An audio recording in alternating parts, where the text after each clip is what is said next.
রাধে রাধে বন্ধুরা, তোমরা সবাই কেমন আছো? আশা করছি সবাই ভালোই আছো। দরজার লোগোটা দেখি তোমরা বুঝতে পারছো যে এটা আমাদের ঠাকুর ঘর। আমি ভাবলাম আজকে তোমাদের সাথে আমাদের ঠাকুর ঘরটা বা লাড্ডু গোপালের রুমটা কেমন সেটা শেয়ার করি। আমার ছোট্ট লাড্ডু গোপালের সাথে এই রুমে আর কোন কোন ঠাকুর থাকে সেগুলোও তোমরা দেখো। তার সাথে আমি তোমাদের সাথে কিছু কথা শেয়ার করে নিই। আগের ভিডিওই তোমরা দেখেছো যে আমি লাড্ডু গোপালের সাথে আরও দুটো ছোট ছোট লাড্ডু গোপাল স্নান করাচ্ছিলাম। সেই লাড্ডু গোপাল দুটো আমাদের বাড়িতে অনেক আগে থাকতেই ছিল। আর যে বড় লাড্ডু গোপালটা আছে সেটা আমি প্রায় 2 বছর আগে আমি এনেছিলাম। দেখতে পাচ্ছ আমার লাড্ডু গোপালরা কেমন সুন্দরভাবে সিংহাসনে বসে আছে। খুব ঠান্ডা, তাই আমি ওদের টুপিগুলো খুলে দিইনি। এই টুপিগুলো আমি আমার নিজের হাতেই তৈরি করেছি, সুতির টুপি।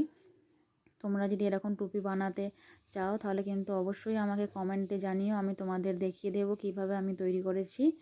আর আমার লাড্ডু গোপালের রুমটা তোমাদের কেমন লাগলো সেটা অবশ্যই কমেন্ট করে জানিও। আবার দেখা হচ্ছে পরে নেক্সট ব্লগে।